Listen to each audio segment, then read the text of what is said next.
about shows, I was playing before you came. I was playing in the bottle. That was 2010. The Hennessy artistry song. That's like so there's like your body of work. I'm sorry, I'm going to say it. There's like your body of work. There's like you hear this song like this is a Nneka song, this is Nneka song.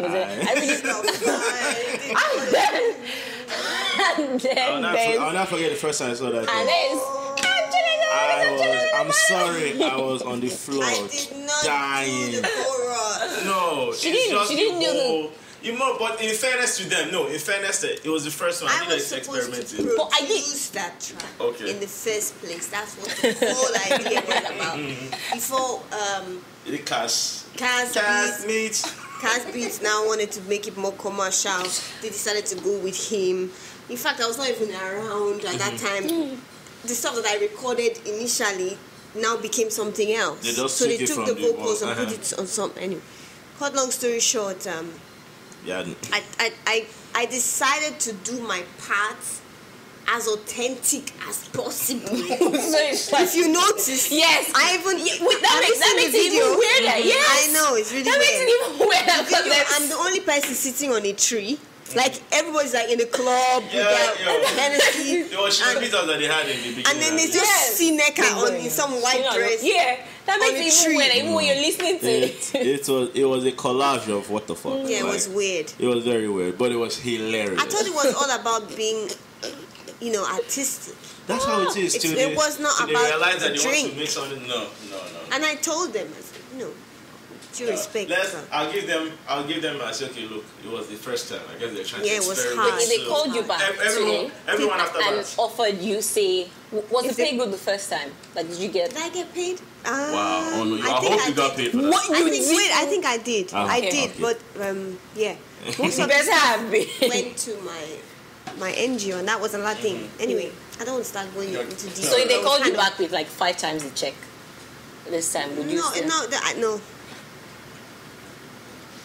Speaking about except for if they have like a Hennessy that is non-alcoholic. Non-alcoholic Hennessy. Yeah. I think it's called Origin. No, Origin has alcohol. Origin has alcohol. That's like I don't know. I don't know. I'm not dissing anybody here, but I feel you. Well, that wasn't the vision. Yeah. Sunlight. All I knew is I was dying with shrimp to start busting bars. Okay, speaking about your NGO, it's based in Sierra Leone? No, actually, as in Nigeria, Europe, where all over. Okay. But we've done a lot of work here. We've done work in Sierra Leone. We've done work in Ghana. So it's called the Rope Foundation. Reach out, promote, empower. We work with socially challenged people as well as we've worked with sexually abused women and also former soldiers, child soldiers, as well as women soldiers. That's when we did the project in Sierra Leone. Okay. Then, work with other NGOs, bigger NGOs in Ghana, the AWDF, which is the African Women's Development Fund, and they provide microcredits for women, specifically for women in rural areas to, become entrepreneurs, start small businesses. Yeah, so that kind of stuff. Mm-hmm. How is it getting funding? It's just me and my friend doing it. We've never gotten any donations from the public. We partnered once with Reebok. Okay. That was I read that you were the face of designed the shoe. Yeah. I was not the face. I designed the shoe for them. Okay. And then we produced a specific amount of those shoes, and it was like an African edition, like an African shoe for Reebok. And so some of the funding that came in from that we now put into the organization. Oh, yeah. Okay. So let's talk about your music. Do you have? I mean, the music industry has evolved. There's now greater appreciation for people who aren't doing tumba music. Yeah, but do you get more recognition here or in Germany or outside Nigeria? I think Nigeria has changed, isn't it? As in, is it? Or has it really? Of course it does. Because there's a musically, Yeah, I mean, 10 years ago. The sound, yes, has changed a little bit. I think there are just more artists now. Like there are more people listening to alternative than just. Yeah, but listening to, but are they supporting it? Because there are people that, for example, Collective, that will say, "Oh yeah, Collective, whatever." But how many people went to iTunes to buy the album as opposed to downloading the free copy? I need to see if my check has come in. But go ahead. So I feel like there are people that want to be able to say, like, I'm a very learned and enlightened person, I'm very cultural, I listen to people, like, but do they actually support in Nigeria? Well, I think from what I have experienced, 10 years back, I remember when I was on tour with Two-Face. I did my first Nigerian tour with Two-Face and Friends. And I remember they stoned me with egg. You were there, Abi? And there was another egg. They stoned me. In fact, I was crying. My face was red. They were even singing Oyibo Pepe. If you lick Pepe, you go yellow momo. You show them that you're worried. You can show yourself the way you want, as long as you are like this and carrying a guitar. They didn't want to listen. Two-Face now looked at me and said, they cry. See, if you want to want to make something happen, you need to develop Carlos if you are coming back to Nigeria. Anyway, cut long story short, there were some other places where we went to Anambra State, Ibadan. They kind of embraced it.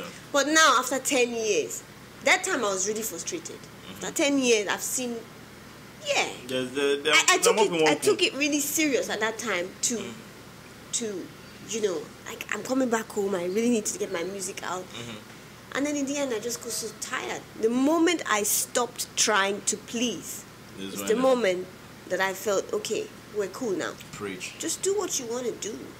The publicity outside Nigeria definitely also helped me to get more publicity within the country. Yeah, we sort of have that attitude, I feel. Like, when you've been accepted outside Nigeria, then when you come back, it's like we're generally warmer because you're now something we can brag about. Wow. To be honest, is it true? Honest, is it true? Like, I feel like the same thing with Sasha as well. With Wale as well. Like I've not really heard a Wale song played already here that much. But once we saw him that, okay, it's with MMGs, with this person, and then he's been sharp. So Wale was in Nigeria before he left? Oh, no, he was born and raised there. So okay, that's different with you. Yeah, you were born here. We want to, obviously, I understand, we're proud of our own, Yeah. So, no, that person is not, even Sade. Even Sade Adu is Nigerian. She was born in Ibadan. Nobody knows that. Here recently? No. Seal is Nigerian. Oh, yeah, no, we didn't need to know that he already looks Yoruba. You know? He already looks Yoruba. You don't need to. Even Fela, I understand what you mean. Where Fela even had to, it's like Fela left the country, became more involved outside. Well, it's not, but D'banj didn't have to do that. Two-Face didn't have to do that. Whiskey didn't have to do that. So people, we're becoming more. We know who we are. Kind of music, is it? That Whiskey does. Well. Well, but I love Whiskey though. I really like him. Anyway. But you see, most of the artists that I have seen, like, doing the quick, how did you call the music? Fast food music, Tungba Tungba. Oh, okay. Most of the artists doing that kind of music. Feel good music, okay. Yes. Most of them do it for a while, and then they become more. They embrace more like performing live. Whiskey performs with the live band. Two-Face these days does not do karaoke anymore. No. He plays with the live band. Even P-Square, they try to do live show. Let's talk about that Rita Ora sample. Heartbeat is a beautiful song. Yes, it's one of my favorites. I need you to know this. That song is. Start being a stan because I'm supposed to be cool.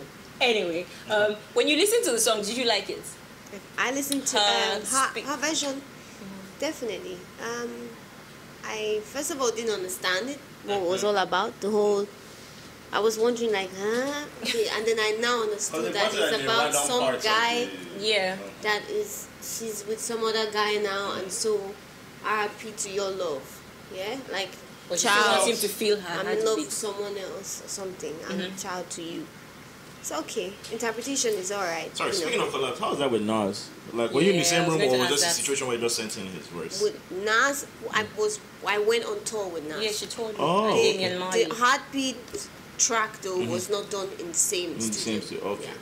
But going on tour and being with them on a daily basis, yeah, that was. Was he really a nice guy, or like pretending? He's an amazing person.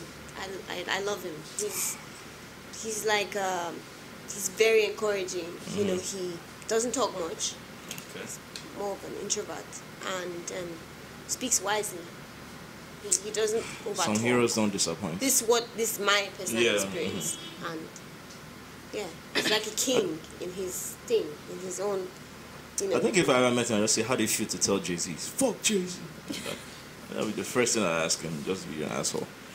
Oh, you don't like Jay-Z? Oh no! Hey, I love Jay-Z. I love Jay-Z. I'm just saying, but I was really into that whole situation when Nas and Jay-Z came out. Oh, yeah, So I was so when I can see that this is the guy that brought Jay-Z down one step. Come on, Yeah. that's already a hero in my book.